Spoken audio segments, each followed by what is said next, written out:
Going to plough on with a little history, not at great length, but there's a purpose in it, and it'll soon be evident.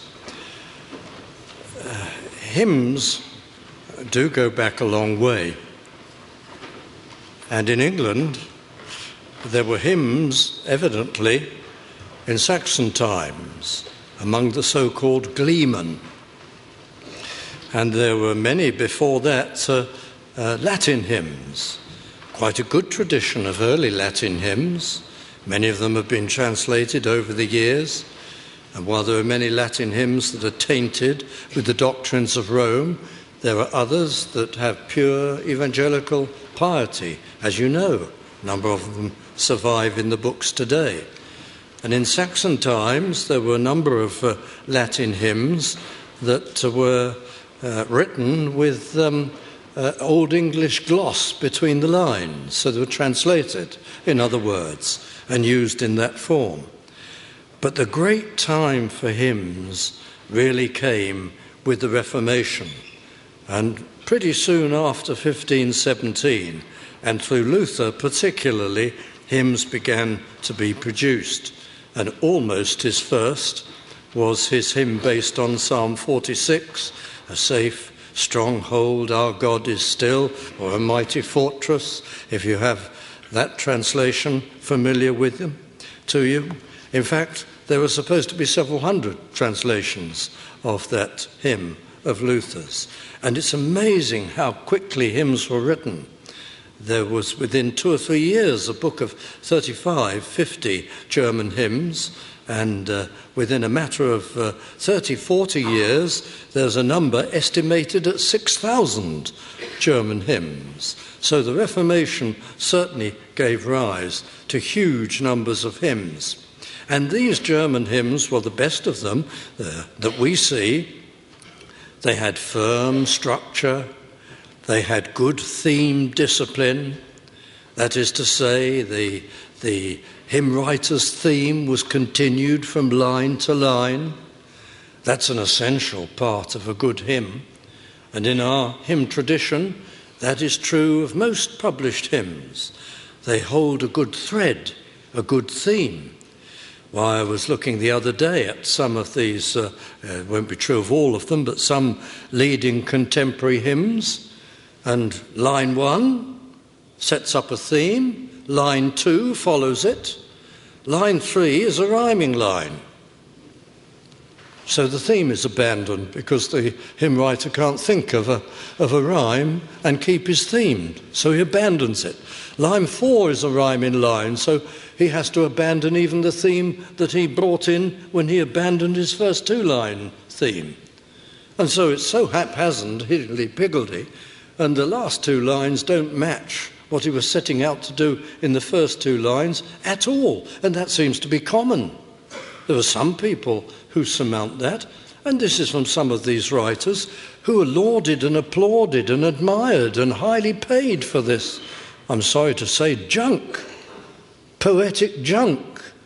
We sang a wonderful hymn of Wesley's just before I began to speak. He seems to effortlessly be able to produce hymns often of 6 and 8 lines where the theme is utterly, ruggedly continuous and consistent, not only through the verse, but through the hymn. That's a gift, friend.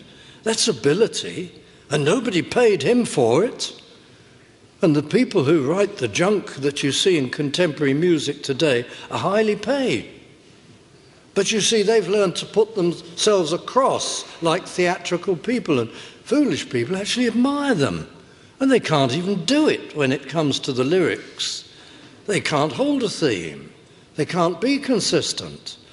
And the themes they do have are so often shallow and sentimental, more than significant. So I'm sorry to say all those things, but the quality, by and large, is incredibly poor. Anyway, back to my history. And the German hymns, did they come into Britain? Well, not at that time, because the Puritans were very resistant to hymns. And it was a great virtue of the Puritans that, there were exceptions, usually among the Royalists, but there were exceptions among the Puritans. So we have hymns from Richard Baxter, we have hymns from Samuel Crosman, and quite a few others. Beautiful hymns. But by and large, the Puritans resisted hymns because they weren't scripture. And one of the great strengths of the Puritan age was everything must flow from scripture. So that's good. But it did mean that they didn't care for hymns. And so only in time do hymns emerge. There are hymn books, at least there are psalm paraphrases that have an appendix where discreetly some hymns are parked. There's Coverdale's wonderfully named Goosely Psalms and Spiritual Songs, 1539, and that has 15 of Luther's hymns in it, but it's mainly psalm paraphrases. And then Sternhold and Hopkins' famous Psalter, also from the mid-16th century, that has an appendix with some hymns. And one of the first producers of hymns in the later Puritan period was John Mason. We have some of his hymns surviving to this day, but they're very rugged hymns. He was a scholar and a gentleman, but he wrote particularly for his rustic community that he served as a clergyman.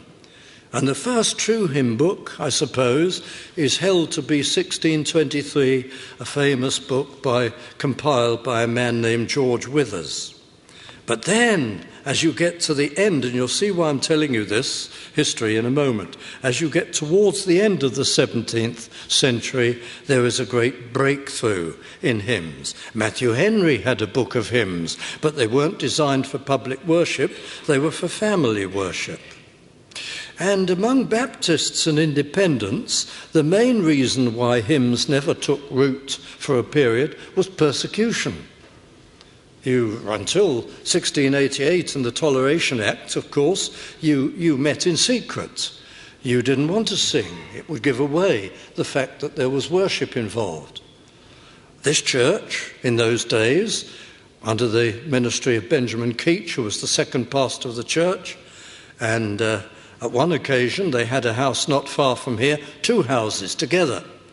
And at the party wall, at the landing level, there was a hole made in the wall and a kind of a hatch put there. And Benjamin Keach, or whoever was preaching for him, would be in one house, and in the other house, half the landing was removed and walls taken down so that the people standing, there was not enough room to sit, there were too big a crowd, they would all stand downstairs, and in all what was supposed to be the bedrooms upstairs, and the floors would sag, we read, because a lot of the walls had been taken away, and the preacher would address them from the next door house through the party wall, and they would all listen. And the reason for that is when the constables came and they broke in through the door, the preacher would simply close the hatch, and he was in another house, and the law expressly said he must be in the same house. So that's what they did for some years to avoid the arrest of the preacher. But nevertheless, Benjamin Keach was constantly being arrested and put in the stocks and fined all his goods and possessions. But he kept on, and then it wasn't until the 1670s that they could begin to start to introduce hymns, because the persecution became a little less severe. And he introduced, because the tabernacle, we started singing among the nonconformists, we like to say. In 1673, Benjamin Keach introduced hymn singing to the tabernacle congregation. Never before, because it would have betrayed the fact that an illegal meeting was being carried on. And because there were aging saints there who had never sung and were deeply suspicious of this innovation, he adopted the practice of introducing one hymn after the benediction of the service. And gradually the congregation got used to it. I must say his hymns weren't very good by modern judgment, but anyway, he compiled a book called Christian Melody with 300 hymns in it. The Independents also the group that became known as the Congregationalists in due time, they started to sing hymns roughly about the same time. We were first, I think, but they started about the same time. And the reason I'm saying this is that that was really the beginning of the present hymn tradition. And hymns came in very quickly, and very fine hymns. Of course, the first very well-known hymn writer of substance was Isaac Watts, who produced his first hymns at about that time. He was born in 1679. He started writing hymns at the age of 20, and 1674, I beg your pardon. And in 1694, he began to write hymns, and in 2 years, between the ages of 20 and 22, he had written the bulk of his hymns. That is so humbling and astonishing. When you think of the theological depth of his hymns, it is amazing he wrote them as a youngster. He'd always been a suffering person, even in his youth. He was sick all his life. He suffered, it sounds suspiciously like, some kind of rheumatic heart disease. And he was always disabled and in difficulty and puffing and panting. And maybe through his suffering came so much of his understanding and his sympathy and his tenderness for hymns. But his hymns began to be published, and they were characterized by simplicity and yet depth. You know what we say about the parables of the Lord? How simple they are, and yet how profound. Well, of course, I'm not suggesting Watts's hymns are in the same league, but they're in a similar sort of pattern. They are so simple, and yet they are so profound, and so searching, and so wonderful. And they honour all the elements of worship. They're all in his hymns. And he Christianized the Psalms. And there's such doctrinal richness by Christianizing the Psalms. That means to say, very simply, that where the psalmist David or others spoke about their literal, physical, human enemies on earth, he turns those statements into statements about our spiritual enemies, the world, the flesh, and the devil, to make them, those psalms, spiritually useful to us. That's what he does constantly. He puts the Christian sense upon the psalms. I got a little example here. I think I quoted this hymn last year in an entirely different connection. But to me, it's just one example will be sufficient. Let me read the verses of Psalm 13 and just look at the paraphrase of Watts, and you'll see what I mean. Here it is. How long wilt thou forget me, O Lord, forever? How long wilt thou hide thy face from me?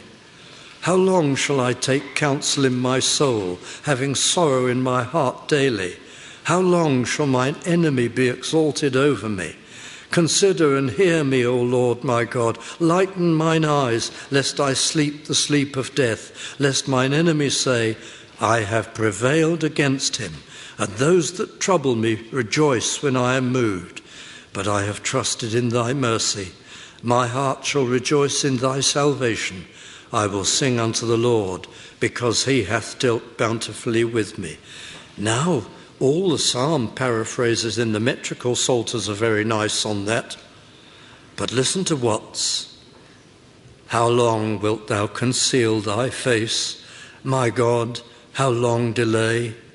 When shall I feel those heavenly rays that chase my fears away? It's the inner battle he's got in mind. See how the prince of darkness tries all his malicious arts. He spreads a mist around my eyes and throws his fiery darts. How would the tempter boast aloud if I became his prey? And how the sons of earth grow proud at thy so long delay. And then this famous verse, which for some extraordinary reason isn't in most of the hymn books today, and our forebears used to love it and use it devotionally. But hell shall fly at thy rebuke, and Satan hide his head, He knows the terrors of thy look and hears thy voice with dread. Thou wilt display that sovereign grace where all my hopes have hung. I shall employ my heart in praise, and victory shall be sung. That's wonderful, Watts, encapsulating the spiritual battle and giving us something to hold on to and drawing the great value from the psalm. But there's so much doctrinal richness in Watts. Not so many years ago, the British Museum had a most fascinating exhibition in one of its departments of old English samplers. By samplers, we mean pieces of embroidery, either done as tray coverings or to decorate home and so on. And there were many samplers, pieces of embroidery, small pieces by little children from village schools. Somehow they'd been recovered. Aged 8, 9, 10, ages like that. And the children evidently in different schools were told, you can embroider anything you like. A message to your mother, your father, or anything. And the amazing thing was how many children decided to embroider their favourite hymn verse. And it would invariably be a verse of Watts. All those children in the village schools, all with a very clear idea in their mind about the theology that Watts taught in his hymns. These are wonderful verses. They can be understood by anyone. And experts have pointed out that Watts used a limited vocabulary deliberately, but often he introduces new words to the public vocabulary. And he was so clever that he could do it in such a way that no dictionary was required. It was obvious what that word meant when you came to it. He was almost engaged in public education as well as the writing of hymns. The man had such an extraordinary gift. The Christology of the hymns is wonderful. The grammar in the hymns is perfect. The grammar in the hymns of most contemporary things that I've seen is awful. The grammar in the hymns was faultless. The objective, subjective categories of worship were honoured. It's often been pointed out that each line in a Watts hymn is complete. The theme continues, but each line is self-contained and complete. That may be because there were so many illiterate people, and in many simple churches the hymns were given out line by line. But it's extraordinary the number of things he had to honour in the writing of a hymn. Each hymn has a beginning, a middle, and an end. And that can't be said for many modern contrivances either. When I survey the wondrous cross on which the Prince of Glory died, magnificent hymns. Why do people want to throw them out? What possesses people? They're much more understandable than modern productions. I'm not against modern productions if they're in the genre, the traditional, reverent genre that we're used to. That's wonderful. Find me people who can write them and match the standards that we're used to. But today it's all dumbed down, and we get puerile lines, and we get carnal style singing, and bad rhymes and jumping sense and sloppy grammar. Oh, friends, and I'm talking about the words, and the music is disqualified, however brilliant, for 101 other reasons. But when you think of the sloppy things that pass for sacred verse today, I think it's true what one wise man said: when the devil pulls down God's people, he loves to make fools of them in the process. To think there are congregations everywhere, forgive the term, singing junk. That's what it amounts to. It's tragic, friends. Why ever do people want to do that? And I haven't mentioned Doddridge, and I'll be shot by Brother Roland Burrows because I haven't mentioned Wesley. What a marvellous, marvellous hymn writer.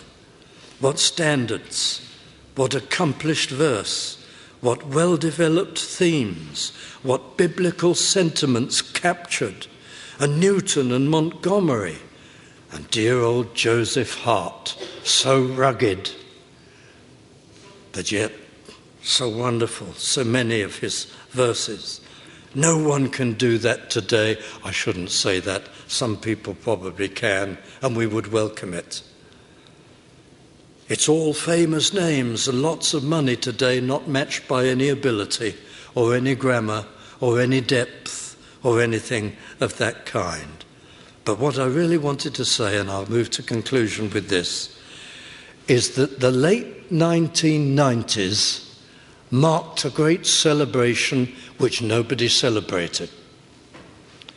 300 years of the traditional Protestant hymn genre in England.